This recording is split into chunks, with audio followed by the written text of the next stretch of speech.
तो रामलला ने हमें कहा कि यार ये हमारे साथ भी शोषण कर रहे हैं, हमारे नाम पे प्रचार कर रहे हैं, हमारे नाम पे सारा काम कर रहे हैं, देखना इस तरीके से कोई इस्तेमाल करता है भगवान को।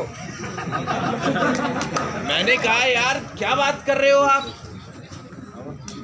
आपके तो वो पुराने दीवाने हैं। उन्होंने कहा ये दीवानगी नहीं है, ये सत्ता का लालच है, बस मेरा इस्तेमाल किया जा रहा है। गगन मेरे को छुड़वा इनके जाल से। मैंने कहा ये कैसी बात कर रहे हो आप, मेरे जैसा मामूली सा आदमी आपको इनके जाल से कैसे छुड़वा सकता है।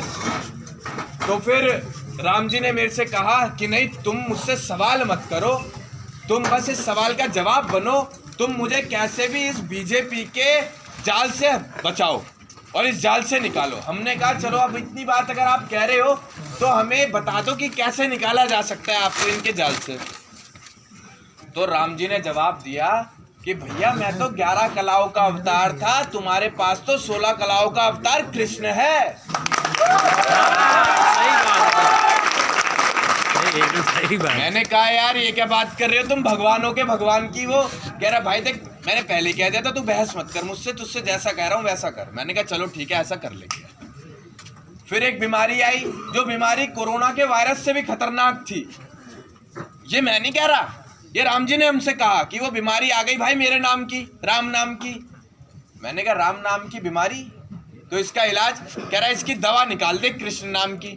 तो इस बीमारी की दवा हमने जैसे कृष्ण नाम की निकाली तो एक गाना बना। उन्होंने कहा था जो राम को लाए हैं हम उनको लाएंगे। तो उसी संदर्भ में एक गाना तैयार होता है, तुम राम को लाए थे हम कृष्ण को लाएंगे। सही बात, सही।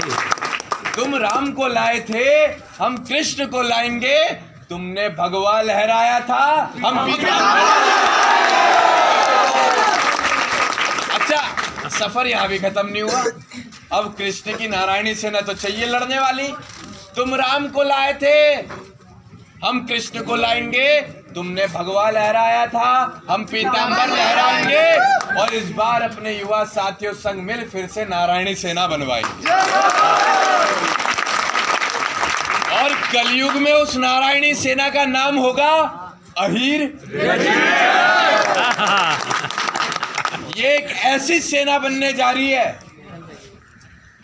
जो अपने समाज के लिए लोगों के लिए नहीं लड़ेगी, ये पूरे देश के लिए लड़ेगी। ठीक उसी प्रकार जिस प्रकार ये 1962 के रेजांगला युद्ध में लड़ी थी और 124 वीर अहीर सैनिकों ने 3000 चीनी की सैनिकों को धूल चटाने का काम किया था। और बड़े गर्व की बात है कि हम ऐसी नस्ल से आते हैं, हमारी रगों में इतना उबलता हुआ खून है जो एक एक आदमी 10-10 को मार सकता है।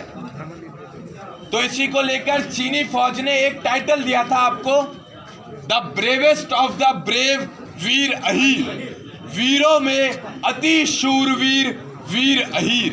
तो गर्व से कहो जय वीर। अब एक आखिरी बात आप सबके लिए, जो इस मोहब्बत को हम बटोर रहे हैं इसके लिए, और इस मोहब्बत को हमेशा कमाते रहें और ये हमें मिलती रहे उसके लिए। जिसने भी दिया एक कतरा भी साथ हमारा, जिंदगी रही तो समंदर लौटाएंगे। जिंदाबाद जिंदाबाद जिंदाबाद जिंदाबाद भैया संघर्ष करो हम तुम्हारे साथ हैं, भैया संघर्ष करो हम तुम्हारे साथ हैं। तो अब कोई ये नहीं कहेगा कि गगन सिर्फ लोकसभा टिकट के लिए घूम रहा है, गगन घूम रहा है प्रधानमंत्री बनाने के लिए। किसके लिए घूम रहा है? एक प्रधानमंत्री बनते सिर्फ कलम घुमानी है, आही रेजिमेंट बन गई।